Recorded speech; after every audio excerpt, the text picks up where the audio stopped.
اب دامادی کی نسبت رسول اللہ صلی اللہ علیہ وسلم نے عطا فرمائی، اور میں نے عرض کیا نا کہ اس بیٹی کی نسبت عطا فرمائی جو حضور کو سب سے زیادہ محبوب تھی، اور وہ ہیں سیدہ زہرا، سیدہ کائنات بطول زہرا رضی اللہ تعالی عنہا۔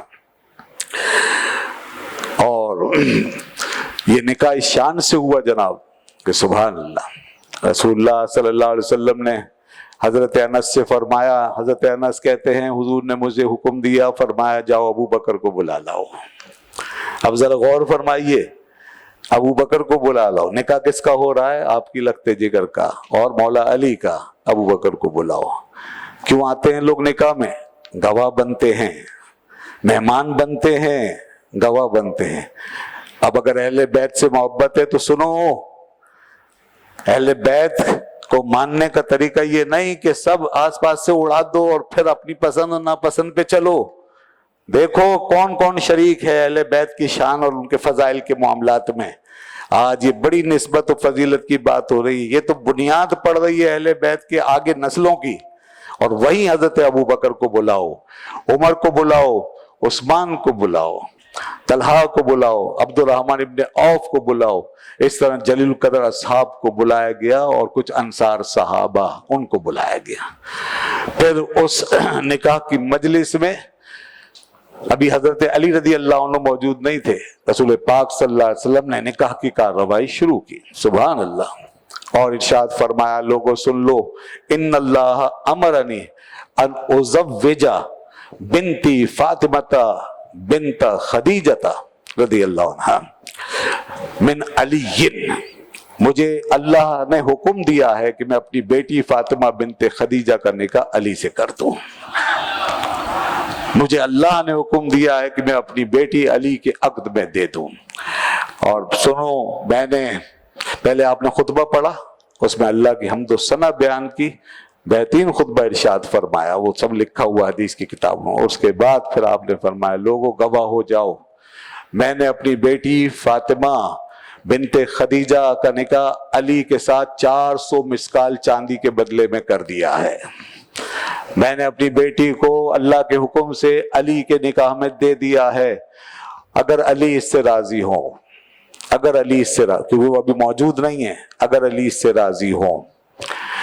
اس کے بعد سیدنا علی رضی اللہ عنہ حاضر ہوئے، انہیں نہیں پتا تھا کہ یہاں کیا معاملہ ہوا۔ جب وہ پہنچے تو حضور پاک صلی اللہ علیہ وسلم کو دیکھ کے مسکرائے، اور اس کے بعد حضور نے وہ بات پھر ارشاد فرمائی، اے علی، اللہ نے مجھے حکم دیا ہے کہ میں اپنی بیٹی فاطمہ کا نکاح تم سے کر دوں 400 مسکال چاندی کے عوض، کیا تمہیں قبول ہے؟ حضرت علی کی خوشی کی کوئی انتہا نہیں تھی۔ آج ان کے مقدر کہاں پہنچ چکے تھے، آج انہیں وہ نسبت حاصل ہو رہی ہے عظیم جس پر دنیا فخر کرے گی، سیدنا علی رضی اللہ عنہ کی شان پر۔ تو سیدنا علی رضی اللہ عنہ نے اسی وقت عرض کیا، یا رسول اللہ مجھے قبول ہے، مجھے قبول ہے۔ رسول خدا صلی اللہ علیہ وسلم نے جو چھوارے منگوائے تھے ایک طبق میں فرمایا یہ لوگوں پہ لٹا دو، چھوارے لٹائے گئے، یوں یہ عقد جو ہے پائے تکمیل کو پہنچا۔ جناب سیدنا علی مرتضی شیر خدا رضی اللہ عنہ کو اب آگے اس حوالے سے بھی ایک تعلق قائم ہو گیا بارگاہ رسالت سے۔ ادھر نسب جو اوپر جا رہا تھا وہاں سے بھی وہ چلے تھے اور حضور کے ساتھ جڑتے جا رہے تھے۔ میں نے کہا نا، قریشی بھی بنے، ہاشمی بھی بنے، مطلع بھی بنے، چچا زاد بھائی بھی بنے، اور اس کے بعد پھر رسول اللہ صلی اللہ علیہ وسلم کی بارگاہ سے جب بن کر نکلے تو پھر رسول اللہ صلی اللہ علیہ وسلم کے بعد جو نسب چلا ہے حضور کی آل میں وہ وہاں بھی جڑ گئے، اور یوں تمام سادات کے آپ جد اعلیٰ قرار پائے، اور یہ آل رسالت مآب صلی اللہ علیہ وسلم کی بنیادی کڑی بن گئے۔ لیکن ایک بات ذہن میں رہنی چاہیے کہ سادات کی جو نسبت ہے، جو نسب کا تعلق ہے، وہ رسول اللہ صلی اللہ علیہ وسلم سے جو جڑے گا اور جس کی بنیاد پہ سادات کو سادات کہا جاتا ہے اور سید کو سید کہا جاتا ہے اور یہ سیادت جو مانی جاتی، تو یہ جو ہے آپ کی بیٹی لخت جگر سیدہ فاطمہ الزہرا رضی اللہ عنہا کے تعلق کی وجہ سے جڑے گا۔ یہ جو سیادت کی نسبت ہے یہ سیدہ زہرا رضی اللہ عنہا کے تعلق کی وجہ سے رسول اللہ صلی اللہ علیہ وسلم تک پہنچتی ہے، اور یوں تمام سادات یہ سب آل رسالت مآب آل رسالت مآب قرار پاتے ہیں، رسول اللہ صلی اللہ علیہ وسلم کی اولاد قرار پاتے ہیں۔ حضرت علی رضی اللہ عنہ اس سلسلے کی کڑی بنے ہیں اور ان سادات کرام کے آبا میں سے ہوئے، مگر جو نسبت رسول اللہ تک پہنچائی ہے وہ آپ کی لخت جگر نے پہنچائی ہے۔ حضرت علی رضی اللہ عنہ رسول اللہ صلی اللہ علیہ وسلم کے بیٹے نہیں ہیں، نسب دنیا کے سارے بیٹوں سے چلتے ہیں، حضرت علی بیٹے نہیں ہیں، چچا زاد بھائی ہیں۔ اس لیے حضور نے پہلے ہی فرما دیا تھا سوائے میرے نسب کے میرا نسب میری بیٹی سے چلے گا، تمام نسب بیٹوں سے چلتے ہیں، میرا نسب میری بیٹی سے چلے گا۔ اور پھر یہی وجہ ہے کہ جناب علی مرتضیٰ شیر خدا رضی اللہ عنہ نے جب اور نکاح کیے تو ان سے جو اولادیں ہوئی ہیں، ان دوسری عورتوں سے جو اولادیں ہوئی ہیں، وہ سادات نہیں کہلائی، وہ سادات نہیں بلکہ علوی کہلاتے ہیں، یا علوی سادات وہ کہلاتے ہیں۔ یہ ہے وہ یہ والے سادات نہیں کہلائیں گے۔ یہ صرف سیدہ زہرا رضی اللہ عنہ، اور سیدہ زہرا کے بعد حسنین کریمین دو ہی بیٹے، انہی سے پھر یہ نسب پاک آگے چلا، پھر مزید بیٹیوں سے بھی نہیں چلے گا۔ حضرت سیدہ زہرا کی بیٹیاں جو ہوئیں ان سے بھی نہیں چلے گا، کیونکہ نسب پھر اب اسی اصول پہ آ جائے گا، بیٹے کے اصول پر۔ تو اب بیٹے جو ہوئے وہ حسنین کریمین، بس یا تو حسنی ہیں سادات یا حسینی ہیں یا نجیب الطرفین۔ یہ سب آل رسالت مآب بھی ہیں، یعنی رسول اللہ کی اولاد بھی ہیں، اور چونکہ حضرت علی بنیادی کڑی ہیں اس لیے حضرت علی کی اولاد بھی ہیں۔ یہ سب نسبتیں حاصل ہے۔ تو اب سید علی شیر خدا رضی اللہ تعالیٰ عنہ، یہاں ایک اور نسبت آپ کو حاصل ہو گئی، اور قرابت کا یہ تعلق بھی حاصل ہو گیا۔ اللہ نے آپ کو اہل بیت بنایا، اللہ نے آپ کو آل ابا میں شامل فرمایا۔ آل ابا کون ہیں؟ آل ابا وہ اہل بیت ہیں جن کو رسول اللہ صلی اللہ علیہ وسلم نے اپنی چادر میں چھپایا، اور پھر ان کے لیے خاص دعا فرمائی اللہم ہؤلاء اہل بیتی۔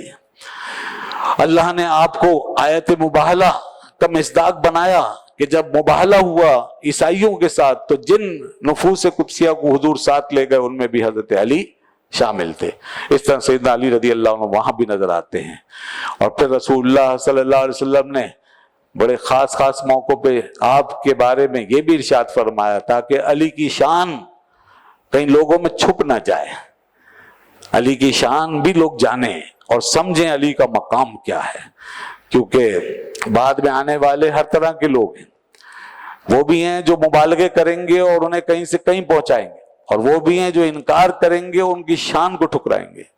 تو اس لیے اللہ کے رسول صلی اللہ علیہ وسلم نے اپنے اصحاب کی شان بیان کی، اور مختلف اصحاب کی شان بیان کی، مختلف انفرادی شانیں وہ بھی بیان کی، پھر حضرت علی کی شان، اہل بیت کی شان، ساری شانیں قرآن سے اور حدیث سے بیان کی گئی اور بتا دیا گیا۔ سب کو ان کا حصہ دیتے رہو، جس کی جو شان ہے وہ مانتے رہو۔ حضرت علی رضی اللہ عنہ کی شان بیان ہو رہی ہے تو ہم بتاتے ہیں کہ آپ کے لیے فرمایا گیا من کنت مولا فعلی مولا ہوں، جس کا میں مولا ہوں اس کے علی مولا ہے۔ مگر دوستو تشریح وہی کرنا جو امت نے کی ہے۔ آج کے واعظوں اور مقرروں اور جاہل پیروں اور بے علم قسم کے سیدوں کی باتوں میں نہ جانا۔ اب بڑے بے علم لوگ آ گئے ہیں، جوہلا بیٹھ گئے ہیں، ممبروں پہ بیٹھ گئے ہیں، جاہل پیر بن گئے ہیں، اور بے علم واعظ بہت زیادہ چھا گئے ہیں۔ اب وہ اپنی تشریحیں کرتے ہیں، کوئی کہیں سے جو ہے وہ فیضیاب ہو کے آتا ہے، کوئی کہیں سے۔ تو یہ مسئلے ہیں، وہ باہر کے اثرات، دوسرے لوگوں کے گمراہ لوگ کے اثرات قبول کرتے ہیں، اور پھر ان حدیثوں کی تشریح اپنی منمانی کرنا چاہتے ہیں، اور پھر تقریر کے جوش میں لوگوں سے منوانا بھی چاہتے ہیں تاکہ لوگ سبحان اللہ کی گونج میں سب مانتے چلے جائیں۔ کبھی نہ ایسی باتوں میں، یہ جوش کا مقام نہیں، ہوش کا مقام ہے۔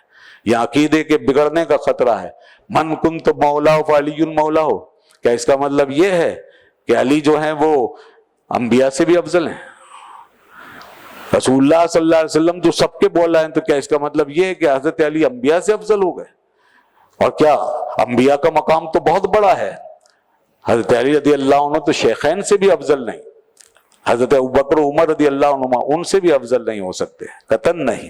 پوری امت کا عقیدہ ہے یہ کہ شیخین کریمین انبیاء کرام کے بعد اس امت میں سب سے افضل شیخین کریمین ہیں۔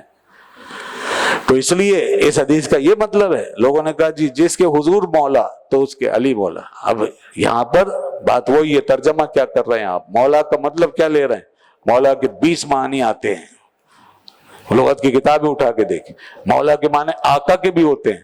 اگر آقا کہو گے اس کے معنی آقا کہو گے تو پھر تو یہی نتیجہ نکلے گا جو آپ نکال گئے، اور اگر اس کے معنی امام کے نکالو گے تو پھر وہ نتیجہ بھی نکلے گا جو دوسرے نکالتے ہیں اور کہتے ہیں کہ حضور کے بعد خلافت کا حق علی کو تھا کیونکہ امام فرمایا، میں جس کا مولا، میں جس کا امام، علی اس کے امام، تو بس امامت علی کی ہوئی، لہذا کوئی اور خلیفہ نہیں بن سکتا، جو بنے وہ غلط بنے، نعوذ باللہ من ذالک۔ ہم ایسی تشریحات سے پناہ مانگتے ہیں جو ہمیں خود حضرت مولا علی سے دور کر دیں۔